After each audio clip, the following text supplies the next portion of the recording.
महर्षि याज्ञवल्क्य ने अपनी पत्नी मैत्रेयी को एक उपदेश दिया, बहुत सुंदर शब्दों में दिया, उसका वर्णन यहाँ पर किया जा रहा है।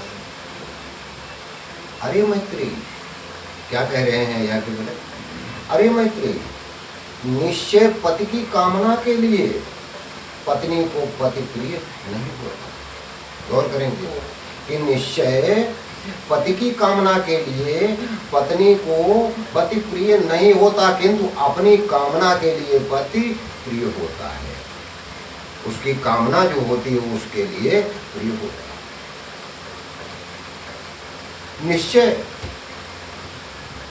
भार्या की कामना के लिए पति को भार्या प्रिय नहीं होती। दोनों शब्द एक दूसरे से मिले हुए हैं कि निश्चित भार्या की कामना के लिए, यानी पत्नी की कामना के लिए पति को पत्नी प्रिय नहीं होती, किंतु अपनी कामना के लिए ही भार्या प्रिय होती है, यानी पत्नी प्रिय होती है, क्योंकि उसके साथ में कामना लगी होती है। निश्चय पुत्रों की कामना के लिए माता पिता को पुत्र प्रिय नहीं होते हैं। पुत्रों की कामना के लिए पुत्र प्रिय नहीं होते, किंतु अपनी कामना के लिए ही पुत्र प्रिय होते हैं, क्योंकि हमारी कामना लगी हुई है। निश्चय धन की कामना के लिए मनुष्य को धन प्रिय नहीं होता।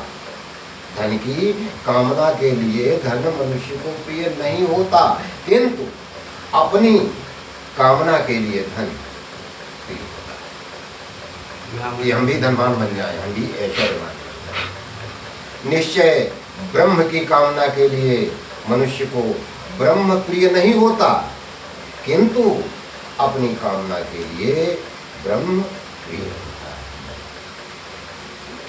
निश्चय क्षत्रिय की कामना के लिए मनुष्य को क्षत्रिय प्रिय नहीं होता है, किंतु अपनी कामना के लिए ही क्षत्रिय प्रिय होता है।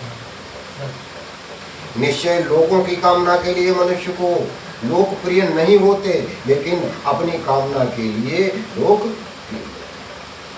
निश्चय देवों की कामना के लिए मनुष्य को देव प्रिय नहीं होते, किंतु अपनी कामना के लिए देव मनुष्य को प्रिय होते हैं।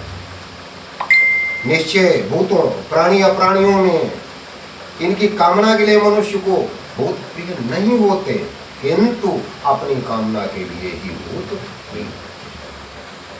निश्चय सबकी कामना के लिए मनुष्य को सब प्रिय नहीं होते हैं।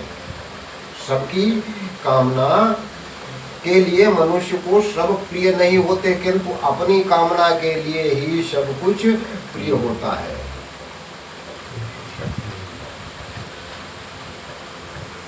मृत्यु का दुख। आत्मवेता ऋषि बोल रहे हैं कि इस संपूर्ण उपदेश का सार यही है कि समस्त प्राणी और अप्राणी केवल अपनी ही कामना के लिए मनुष्य को प्रिय, अपनी कामना के लिए प्रिय। यदि मनुष्य में किसी प्रकार से यही योग्यता आ जाए कि वो अपने संबंधियों, स्त्री, पुत्र के साथ जो उससे कामना जोड़ी हुई है उससे पृथक हो जाए, उससे कामना से अलग हो जाए, तो क्या उस समय भी मनुष्य को किसी की मृत्यु का दुख हो सकता है? इसका निश्चित उत्तर यही है कि फिर दुख कैसा? दुख तो सारा स्वार्थ हानि ही का होता है। जब स्वार्थ की हानि हो जाती है तब हमें दुख होता है।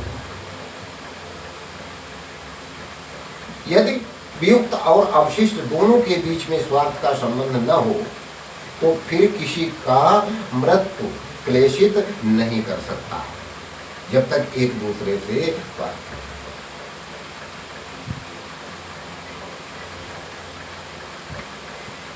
जगत में प्रतिदिन सहस्त्रों मनुष्य उत्पन्न होते हैं और सहस्त्रों मरते हैं। बहुत से आते हैं और बहुत से जाते हैं, परंतु हमें न उनके पैदा होने का हर्ष होता है।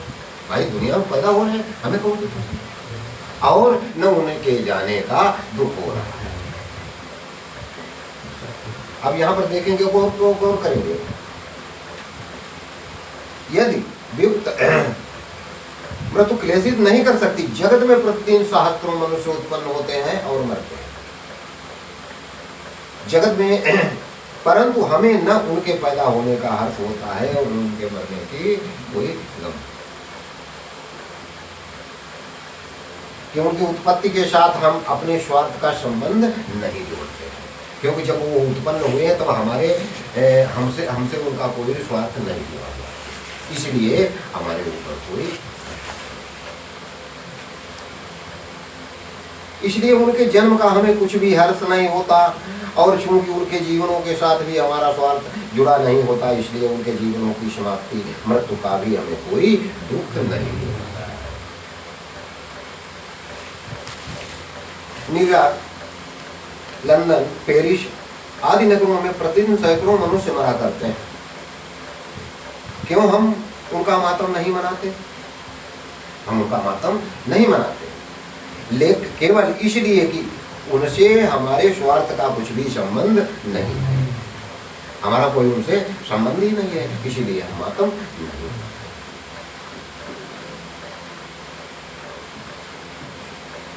जो उनके मरने का शोक करते होंगे, क्यों शोक करते हैं? इसलिए कि उनका स्वार्थ उन मरने वालों के साथ में जुड़ा हुआ होता है, वहीं के लोग होते हैं, उनका स्वार्थ उनसे जुड़ा हुआ होता है, इसीलिए वो शोक,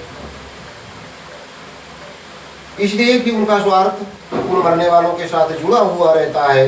निष्कर्ष ये है कि मृत्यु शोक का कारण स्वार्थ और एकमात्र स्वार्थ, मृत्यु से शोक का कारण स्वार्थ, एकमात्र स्वार्थ है।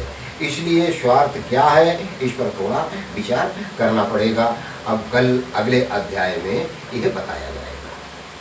ओम शांति शांति शांति।